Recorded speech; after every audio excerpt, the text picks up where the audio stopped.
Association Bangladesh কর্তৃক আয়োজিত 2025 সালে বৃত্তি পরীক্ষার ফলাফল প্রকাশ এবং পুরস্কার বিতরণ অনুষ্ঠানের সম্মানিত সভাপতি উপস্থিত আছেন এখানে আমাদের এই প্রতিষ্ঠানের প্রতিষ্ঠাতা তারই সুযোগ্য সন্তান সকলের সুপরিচিত দাদি শহীদুজ্জামান লিটন ভাই উপস্থিত আছেন এখানে আমাদের বলমারী সাংবাদিক গুণীজন বলমারী বার্তার সম্মানিত সম্পাদক জনাব অ্যাডভোকেট কুরবান আলী সহ বিশেষ অতিথি আব্দুল সামাদ খান সাবেক কাউন্সিলর অত্র ওয়ার্ড এবং উপস্থিত আমার এখানে সমস্ত শিক্ষক শিক্ষিকাবৃন্দ পাশাপাশি সমস্ত অভিভাবকবৃন্দ এবং কোমলমতি শিশুরা যাদেরকে কেন্দ্র করে আজকের এই অনুষ্ঠান সকলকে জানাই আসসালামু আলাইকুম এবং হিন্দু সম্প্রদায়ের সকলকে জানাচ্ছি নমস্কার।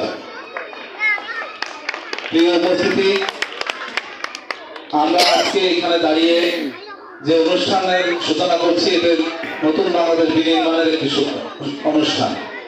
কেননা আজকের এই শিশুরা আগামী বাংলাদেশের নেতৃত্ব দিবে। আপনারা জানেন যে বাংলাদেশের নতুন যে নেতৃত্ব এসেছে সেই নেতৃত্ব আগামী বাংলাদেশকে এগিয়ে নেওয়ার জন্য যথেষ্ট অঙ্গীকারবদ্ধ। পাশাপাশি আমরা অঙ্গীকার করছি যে এই অনুষ্ঠানের মাধ্যমে আপনাদেরকে শিক্ষায় উদ্বুদ্ধ করা, পাশাপাশি শিক্ষা প্রতিষ্ঠানের যে কোনো উন্নয়নের কাজে সরকারিভাবে বেসরকারিভাবে যতটুকু সম্ভব আমরা ইনশাআল্লাহ চেষ্টা করব এই প্রতিষ্ঠানের পাশে থাকার জন্য।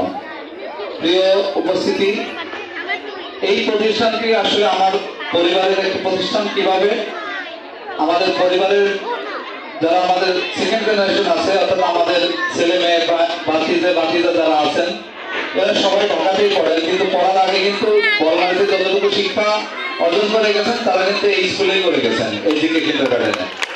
তো সেদিক থেকে আমাদের একটি পারিবারিক প্রতিষ্ঠান।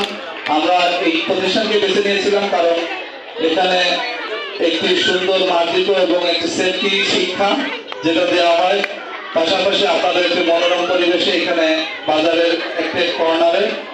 এটা আমরা চাই যে এই প্রতিষ্ঠান ধীরে ধীরে আরো উন্নত হোক, এখানে আরো শিশুরা এবং আরো কর্মচারী যারা আছেন সকলে আসুক, এখানে শিক্ষা গ্রহণ করুক, পাশাপাশি আমাদের বর্তমানে শিক্ষা ক্ষেত্রে একটি গুরুত্বপূর্ণ ভূমিকা পালন করুক এই প্রতিষ্ঠান, এই আশা ব্যক্ত করছি এবং এই প্রতিষ্ঠানের অত্যন্ত সাফল্য কামনা করছি এবং সকলকে ধন্যবাদ জানাচ্ছি। আজকে যারা আমাদেরকে এখানে আয়োজনে ইনভাইট করেছেন সকলকে আন্তরিক ধন্যবাদ জানিয়ে আমি আমার প্রেজেন্ট করছি। সকলের সুস্বাস্থ্য কামনা করছি। ভালো থাকুন সবাইকে, ধন্যবাদ।